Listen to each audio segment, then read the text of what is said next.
ऊर्ध्वमूलमघः शाखमश्वत्थं प्राहुरव्ययम्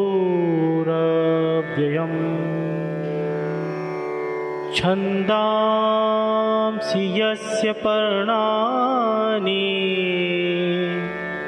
यस्तं वेद स वेदवेत्.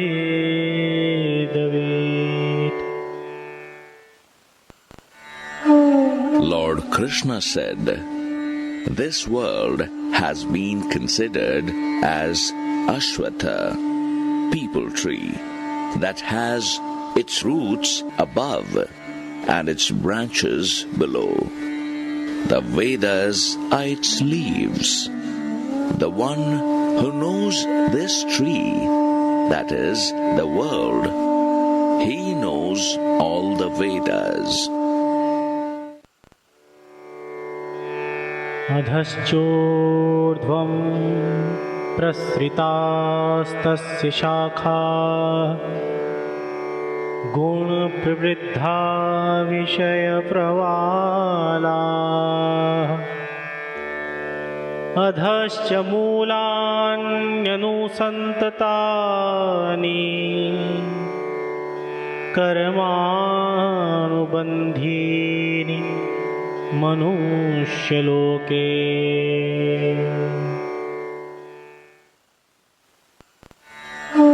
In this tree-like world, nourished by the three gunas, the different species in the form of branches are spread below, in the middle and above.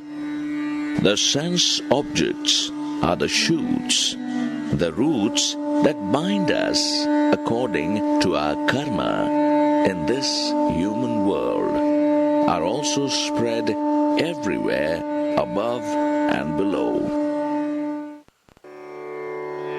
न रूपमस्येह तथोपलभ्यते नान्तो न चादिर्न च सम्प्रतिष्ठा. अश्वत्थमेनं सुविरूढमूलम् असङ्गशस्त्रेण दृढेन छित्त्वा. ततः पदं तत्परिमार्गितव्यम्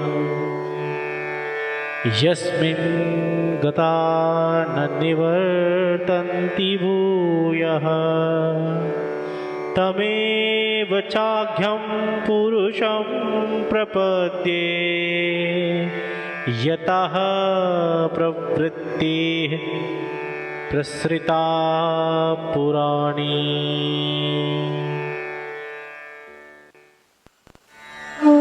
The real form of this tree-like world, as described, cannot be experienced here, because it neither has its existence nor its origin or end. Having cut this firm-rooted Ashwatha tree with the strong axe of dispassion, then one should search for that supreme path, finding which he would not return to this world. I surrender to that primal Purusha from whom the flow of this beginningless world has evolved. Knowing this, one should surrender to that Supreme Self. निर्माणमोहा जितसङ्गदोषा अध्यात्मनित्या विनिवृत्तकामा.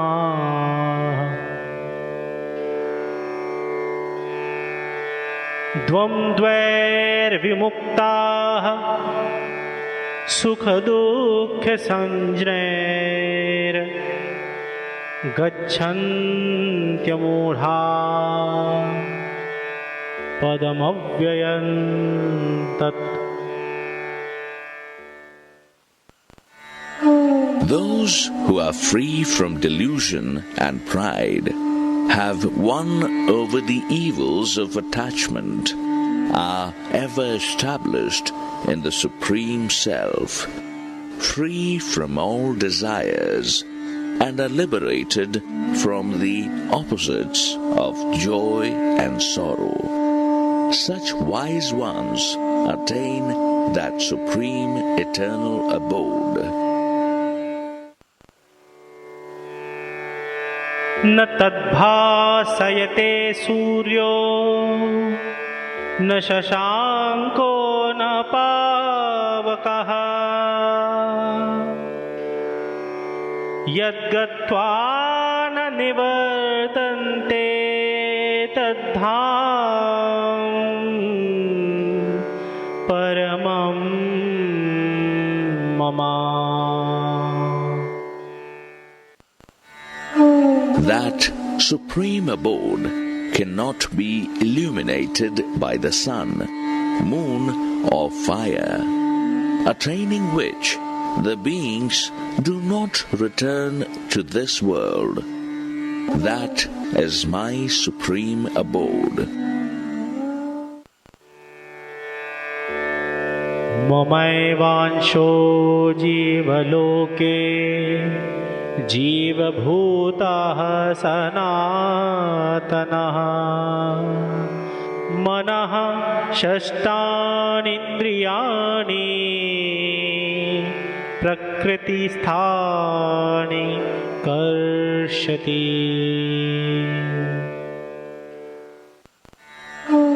It is an eternal part of me, which is stated in the form of the embodied soul in every body of this world. Therefore, it attracts the five senses and the mind which is established in Prakriti. शरीरं यदवाप्नोति यच्चाप्युत्क्रामतीश्वरः गृहीत्वैतानि संयाते वायुर्गन्धानि वाशयात्. Just like the wind takes with it the fragrances away from their sources, similarly, the embodied soul carries the mind and the senses with it and moves to another body after leaving this body. श्रोत्रं चक्षुः स्पर्शनं च रसनं घ्राणमेव च अधिष्ठाय मनश्चायं विषयानुपसेवते. This embodied soul dwells in the other body, and by presiding over the ears, eyes, skin, tongue, nose, and its mind, it enjoys the sense objects. उत्क्रामन्तं स्थितं वापि भुञ्जानं वा गुणान्वितं विमूढानानुपश्यन्ति ज्ञानचक्षुषः.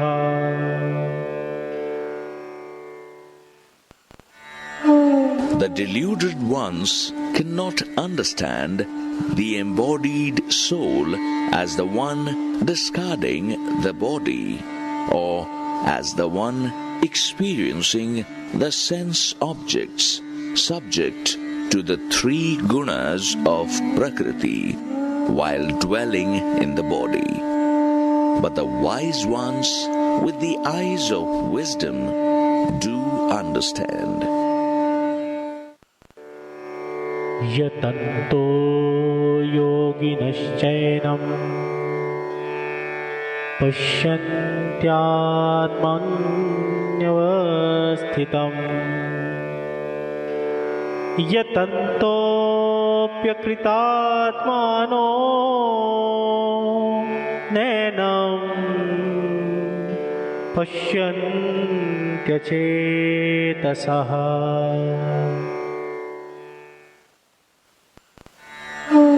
The yogis practicing yoga and sadhana are able to realize the self established in their hearts.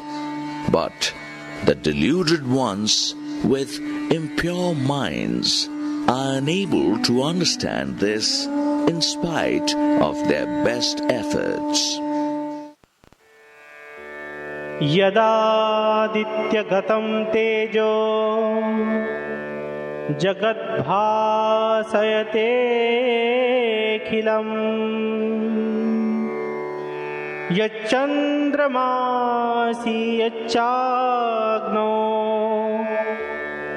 तत्तेजो विद्धि मामकम्.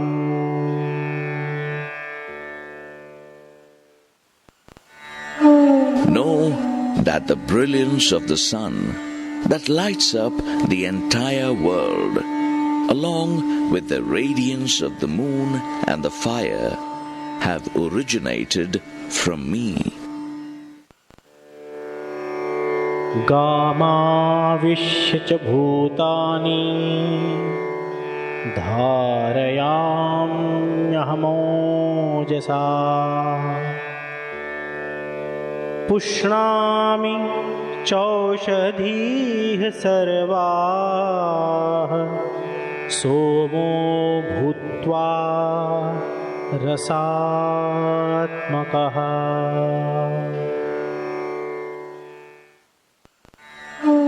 I am the one who enters the earth and supports all beings through my energy, and it is me alone who becomes the moon and nourishes the medicines, plants. Aham Vaishvanaro Bhutva Praninam Dehamashritah Pranapana Samayuktah Pachamyannam Chaturvidham.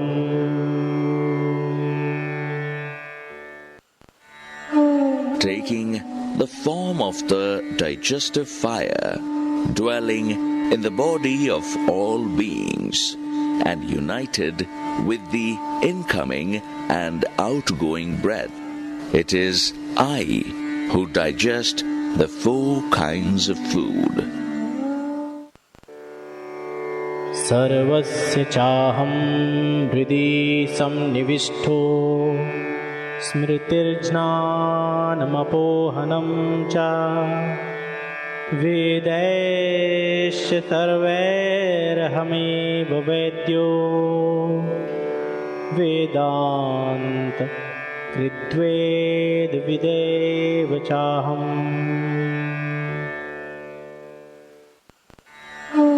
I am the one abiding in the hearts of all beings.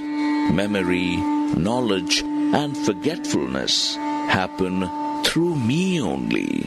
I am the one worth knowing through the Vedas, and the knower of the Vedas and Vedanta. Vedanta, the system of philosophy that further develops the implications in the Upanishads. Dvavimo purusho loke ksharashchakshara evacha ksharah sarvani bhutani उच्यते.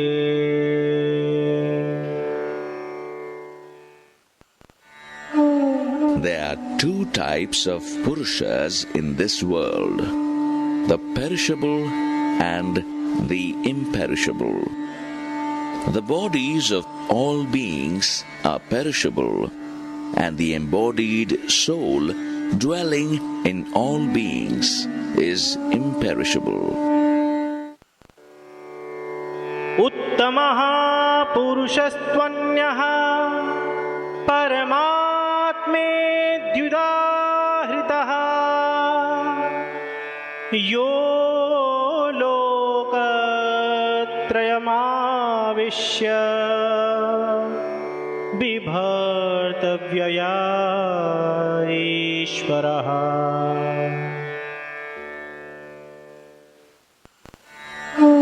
However, the Supreme Purusha, other than all of these, is that Supreme Self, that alone pervades and maintains the three worlds.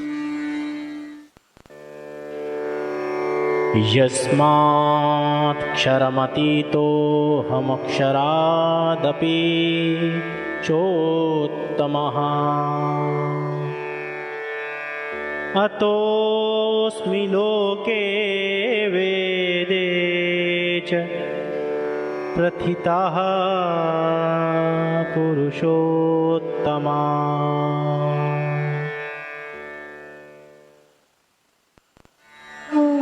I am far beyond the perishable, destructible Prakriti, and far superior to the imperishable, embodied souls. Therefore, I am considered as Purushottama amongst the world and the Vedas. यो मामेवमसम्मूढो जानाति पुरुषोत्तमम्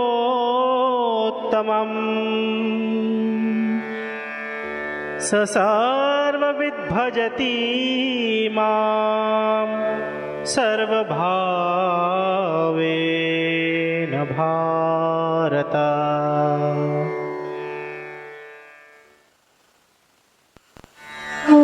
O Bharata, the ones free of delusion, who realize me as Purushottama, knowing all, they worship me alone in all ways.